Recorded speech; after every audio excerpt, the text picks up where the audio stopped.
Hello, my name is Daniela Moreno, and I am currently a fourth-year student at Carleton. I am in the BCom program, and my concentration is in accounting. What I would bring to the Sprott Case competition team is enthusiasm, drive, and commitment. I am very dedicated and work very hard in regards to my studies. Part of the reason is that getting the results from the effort that I put in is such an indescribable feeling. So, for example, when I get a high grade after hours of studying, watching the lectures, reading the material, doing the practice problems, really going above and beyond to understand the context is thrilling. It's very exciting.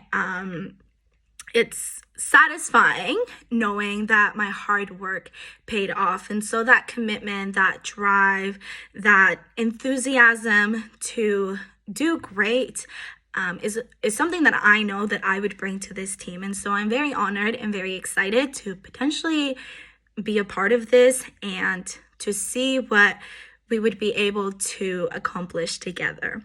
And so today I am going to be discussing a decision that Banamex is currently facing with regards to Mexico's president, Andrés Manuel López Obrador.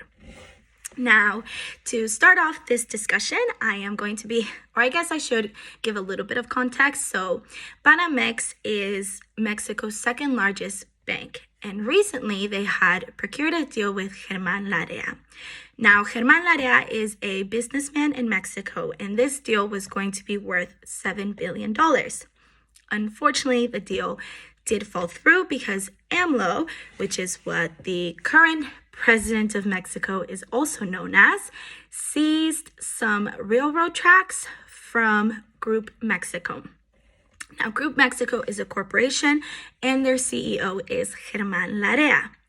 The government was able to seize this property because they had declared it of public utility. And so this asset was transferred to a government agency. As a result, Mr. Larrea did get spooked, for lack of a better word, and so he backed out of the deal, saying that he was afraid that the banking industry would be next. Now, AMLO actually thought this was great. He said that this would be a great opportunity for Mexico to own a bank, and so he sort of put in his own bid to Banamex to own a stake in this company. Now, I should have clarified before, Banamex is only selling a stake in the company. They are not selling the entire entity. And so, like I said, he put forth that the government is actually willing to spend $3 billion to own a stake in Banamex. And so the decision that I will be discussing today is whether or not Banamex should go through with this deal, essentially transforming Banamex from a private-owned entity into a public one. And the criteria that I will be basing this decision on is going to consist of two factors for time's sake purposes. The first factor is the pros and cons of public versus private banks, or the bank sectors.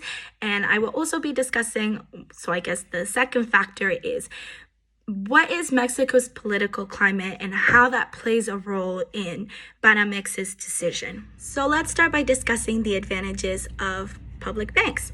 Because they're government-owned, or at least 50% belongs to the government, this does provide a greater sense of security. Therefore, the bank is able to expand on their customer base.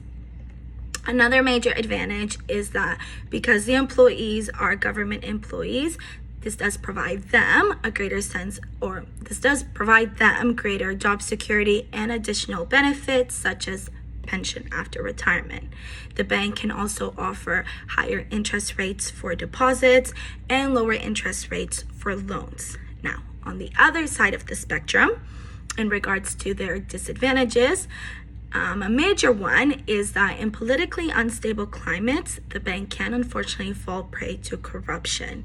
Additionally, they do face bureaucracy and red tape, and so when it comes time to make big financial decisions, they are hindered, and so they are unable to do so quickly, efficiently, effectively.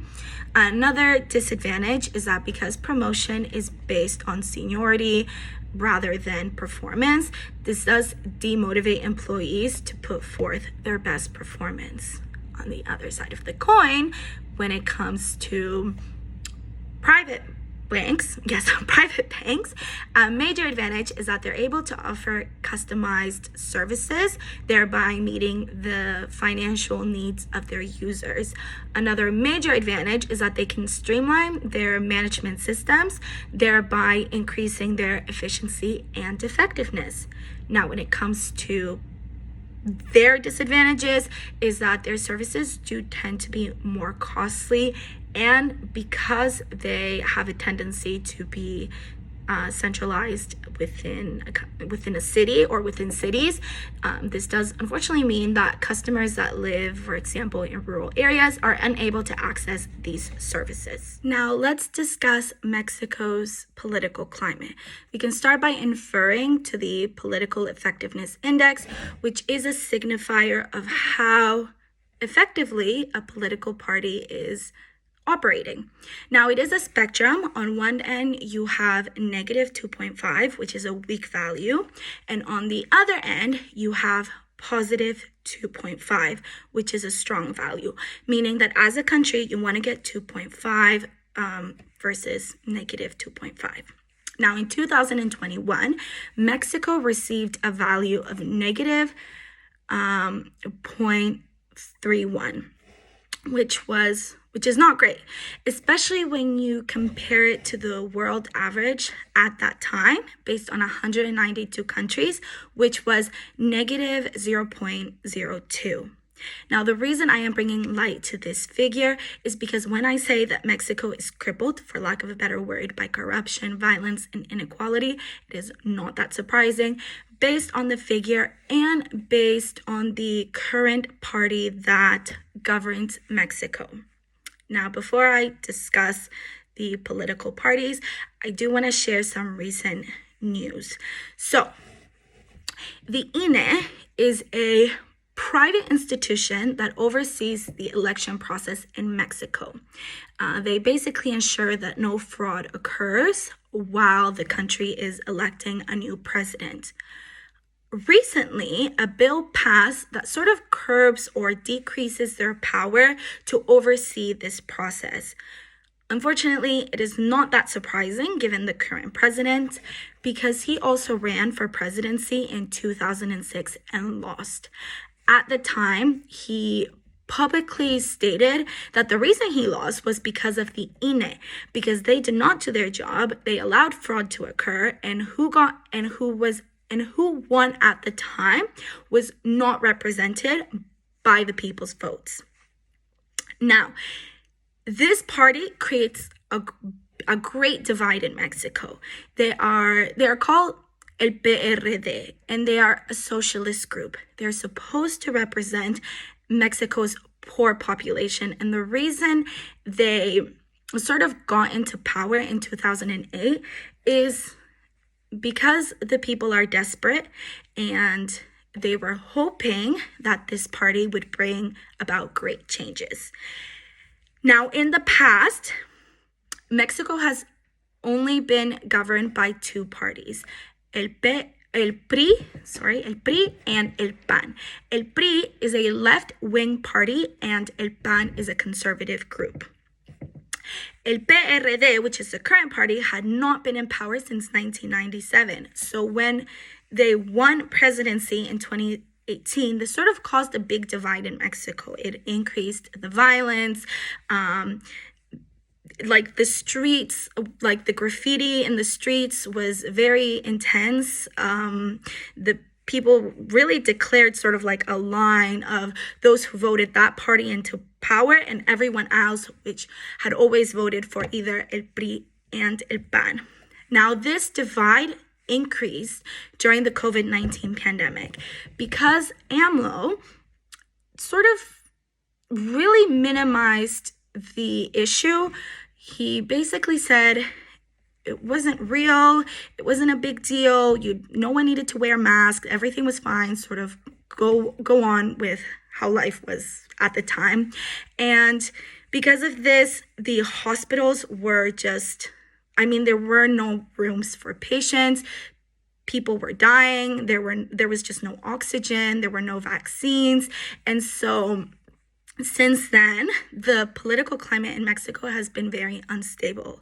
And now, due to these reasons, just because I see I am running out of time, and the reasons I discussed with the advantages of public banks versus the disadvantages, I personally believe that Banamex should not sell to AMLO.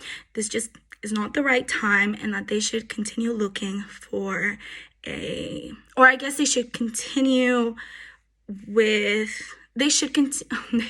I apologize. They should continue being a private entity versus a public entity. So thank you for listening. Like I said, I really do hope I get into the team, and I look forward to hearing from you soon. Bye.